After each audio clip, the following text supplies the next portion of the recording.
आनंदीबेन पटेल, यहाँ के मुख्यमंत्री श्रीमान योगी आदित्यनाथ जी,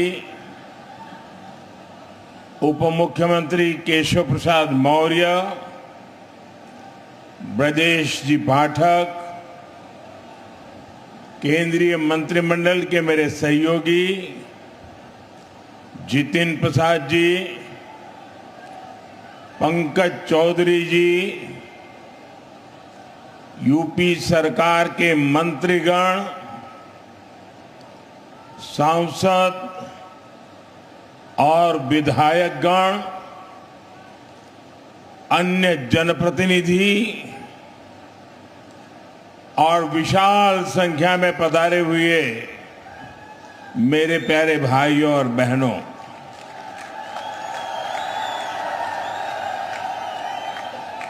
सर्वप्रथम मैं भगवान नरसिंह की इस पुण्य भूमि को प्रणाम करता हूं। यहां से कुछ किलोमीटर की दूरी पर मां गंगा कृपा बहाती हुई गुजरती है, इसलिए ये पूरा क्षेत्र ही तीर्थ से कम नहीं है। और मैं मानता हूं यूपी को एक्सप्रेस वे का यह वरदान ये भी मां गंगा का ही आशीर्वाद है।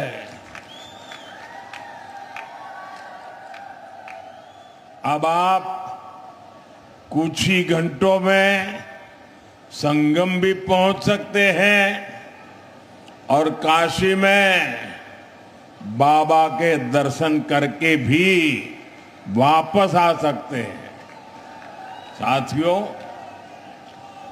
जैसे मां गंगा हजारों वर्षों से यूपी की और इस देश की जीवन रेखा रही है, वैसे ही आधुनिक प्रगति के इस दौर में उनके समीप से गुजरता ये एक्सप्रेसवे ये यूपी के विकास की नई लाइफलाइन बनेगा। ये भी अद्भुत संयोग है कि पिछले 4-5 दिनों में मैं मां गंगा के सानिध्य में ही रहा हूं। 24 अप्रैल को मैं जब बंगाल में था तो मां गंगा के दर्शन किए थे, और फिर कल तो मैं काशी में था। आज सुबह ही फिर बाबा विश्वनाथ, मां अन्नपूर्णा और मां गंगा के दर्शन करने का सौभाग्य मिला। और अब मां गंगा के नाम पर बने इस एक्सप्रेस वे के लोकार्पण का अवसर मिला है। मुझे खुशी है कि यूपी सरकार ने इस एक्सप्रेस वे का नाम मां गंगा के नाम पर रखा है। इसमें विकास का हमारा विजन भी झलकता है और हमारी विरासत के भी दर्शन होते हैं। मैं यूपी के करोड़ों लोगों को गंगा एक्सप्रेसवे की बधाई देता हूं।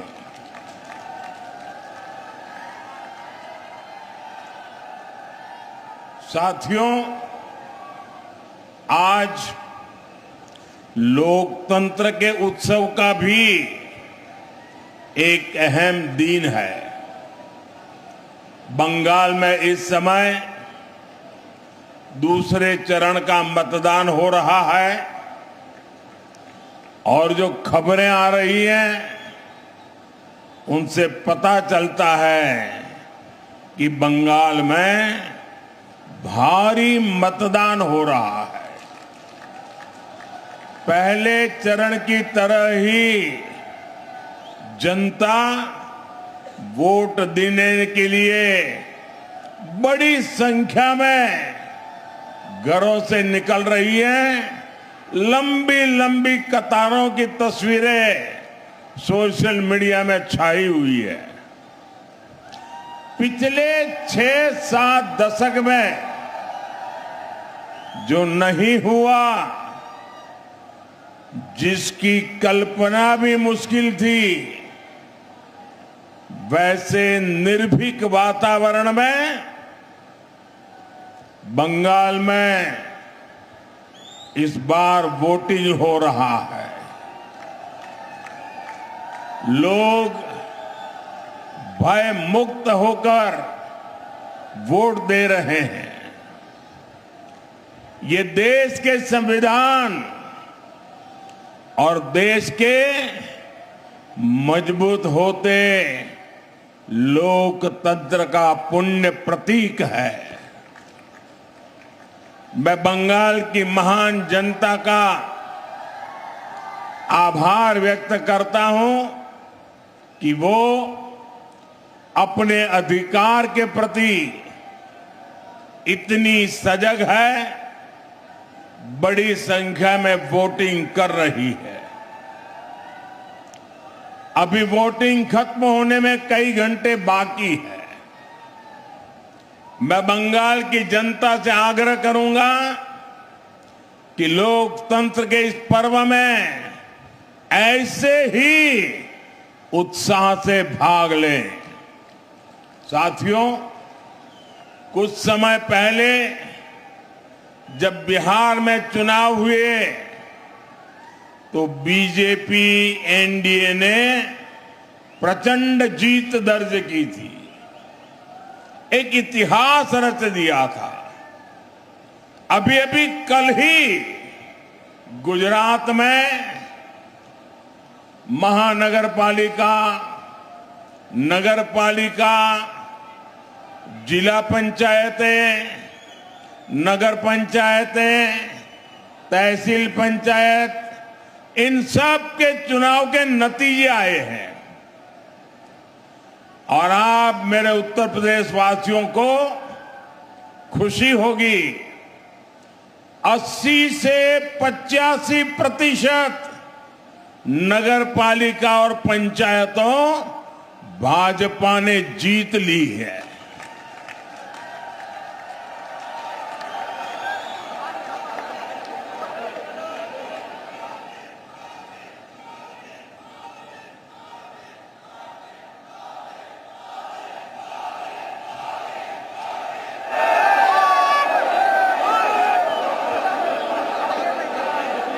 और मुझे विश्वास है कि इन 5 राज्यों के चुनाव में भी भाजपा ऐतिहासिक जीत की हैट्रिक लगाने जा रही है।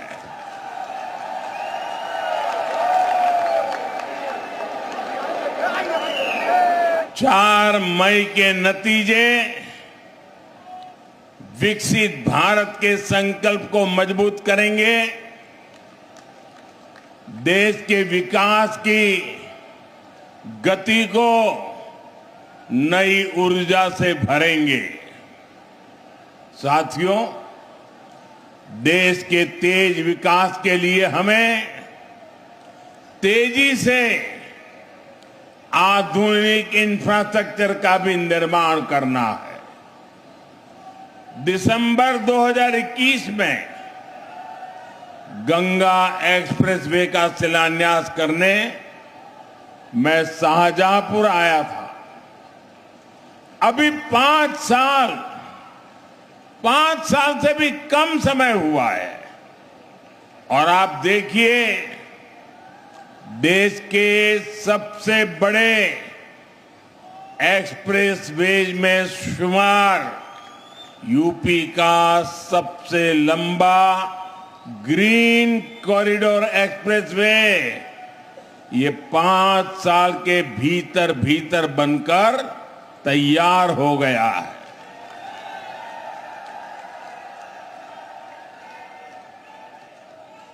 आज हरदोई से इसका लोकार्पण भी हो रहा है। यही नहीं, एक और गंगा एक्सप्रेसवे का निर्माण पूरा हुआ है, तो साथ ही इसके विस्तार की योजना पर भी काम शुरू हो गया है। जल्द ही गंगा एक्सप्रेसवे मेरठ से आगे बढ़कर हरिद्वार तक पहुंचेगा।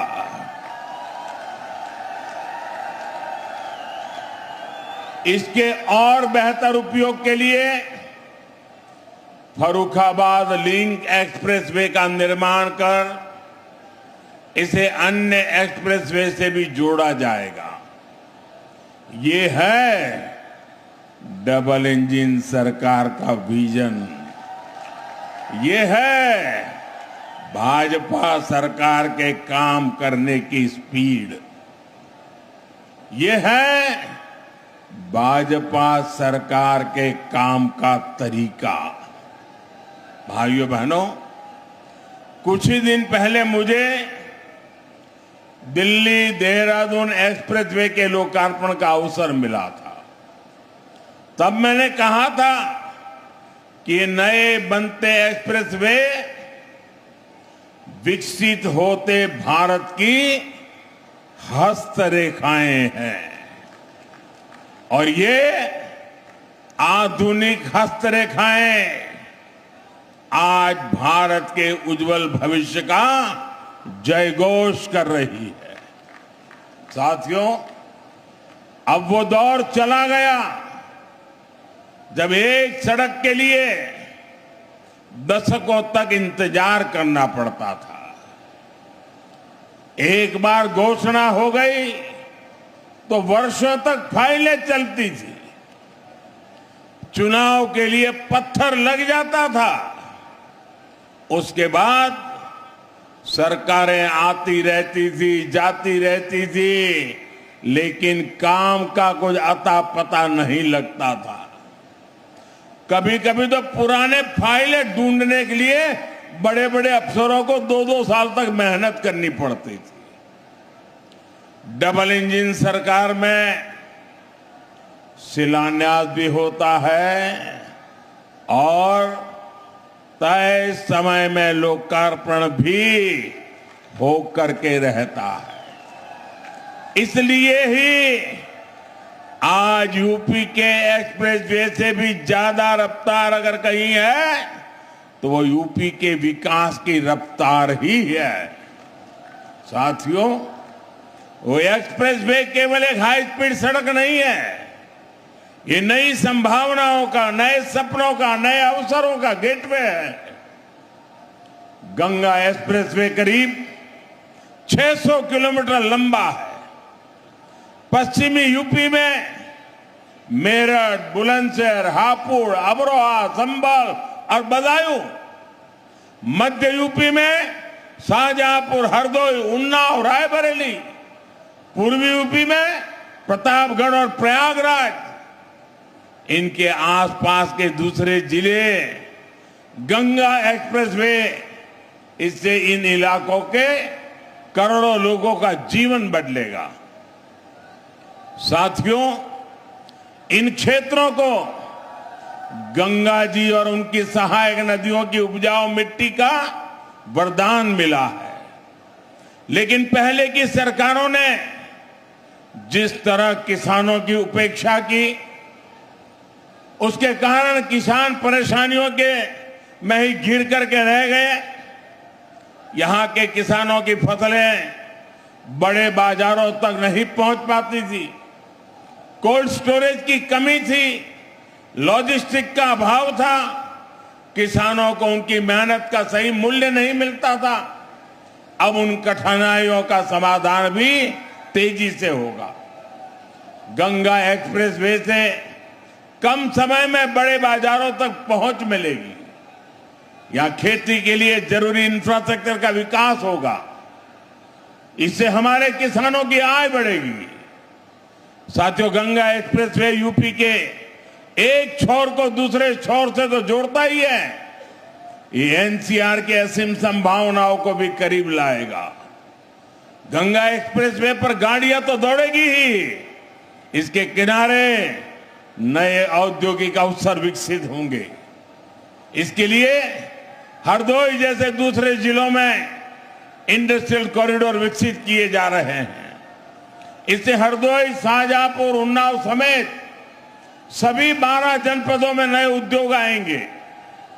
अलग अलग सेक्टर्स जैसे फार्मा, टेक्सटाइल आदि के क्लस्टर्स विकसित होंगे।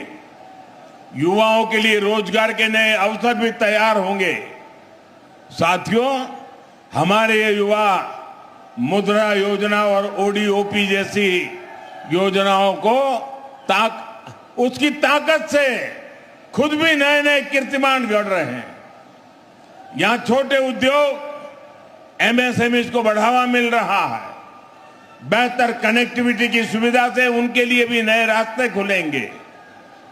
मेरठ की स्पोर्ट्स इंडस्ट्री, संभल का हैंडीक्राफ्ट, बुलंदशहर के सिरेमिक, हरदोई का हैंडलूम, उन्नाव का लेदर, प्रतापगढ़ के आंवला प्रोडक्ट्स, ये सब बड़े स्केल में देश दुनिया के मार्केट में पहुंचेंगे।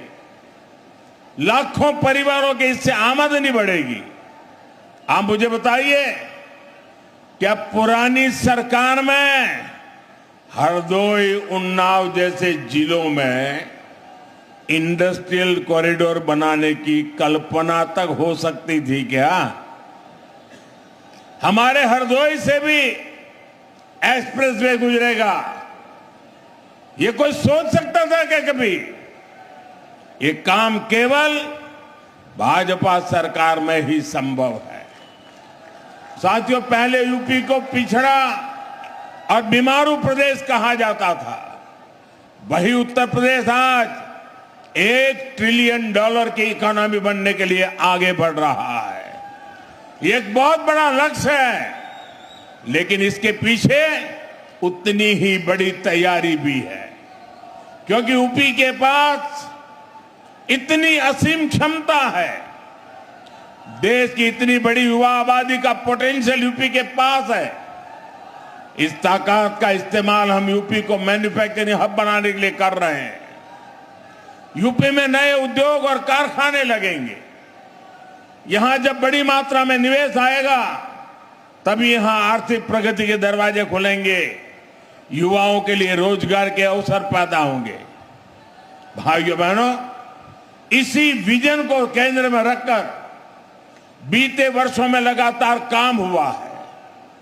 आप सब खुद भी महसूस कर रहे हैं, जिस यूपी की पहचान पहले पलायन से होती थी, आज उसे इन्वेस्टर समिट और इंडस्ट्रियल कॉरिडोर के लिए जाना जा रहा है। यूपी की इन्वेस्टर समिट में देश और दुनिया से कंपनियां आती हैं। यूपी में हजारों करोड़ रुपए का निवेश हो रहा है। आज अगर भारत दुनिया में दूसरा सबसे बड़ा मोबाइल निर्माता है, तो उसमें बहुत बड़ा योगदान यूपी का है। आज भारत जितने मोबाइल बना रहा है, उसमें आधे मोबाइल हमारे यूपी में बन रहे हैं। अभी कुछ ही हफ्ते पहले मैंने नोएडा में सेमीकंडक्टर प्लांट का शिलान्यास भी किया है। साथियों, आप सब जानते हैं एआई के इस दौर में सेमीकंडक्टर कितनी बड़ी फील्ड बनाती जा रही है। यूपी उसमें भी लीड लेने के लिए आगे बढ़ रहा है।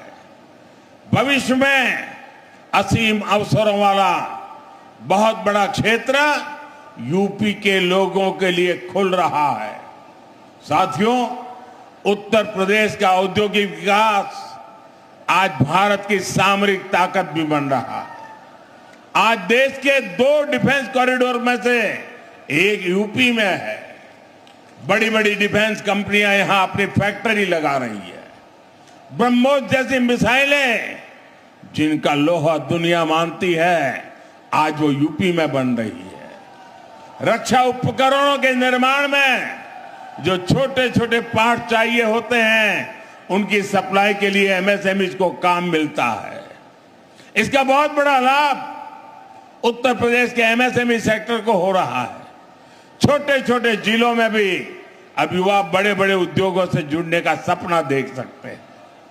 साथियों, आज उत्तर प्रदेश इतनी तेज गति से विकास कर रहा है क्योंकि यूपी ने पुरानी सियासत को भी बदला है और नई पहचान भी बनाई है। आप याद करिए, एक समय यूपी की पहचान गड्ढों से होती थी। आज वही यूपी देश में सबसे ज्यादा एक्सप्रेस वेज वाला प्रदेश बन चुका है। पहले यहां पड़ोस के जिले तक जाना भी बड़ा मुश्किल होता था, लेकिन आज उत्तर प्रदेश में 21 एयरपोर्ट है, 5 इंटरनेशनल एयरपोर्ट है। अब तो नोएडा इंटरनेशनल एयरपोर्ट का उद्घाटन भी हो चुका है। गंगा एक्सप्रेसवे से नोएडा इंटरनेशनल एयरपोर्ट कुछ ही घंटों की दूरी पर है। भाइयों बहनों, हमारा उत्तर प्रदेश भगवान राम और भगवान कृष्ण की धरती है, लेकिन पिछली सरकारों ने अपनी करतूतों के कारण अपराध और जंगल राज को यूपी की पहचान बना दिया था। यूपी के माफियाओं पर फिल्में बनती थी, लेकिन अब यूपी की कानून व्यवस्था का देश भर में उदाहरण दिया जाता है।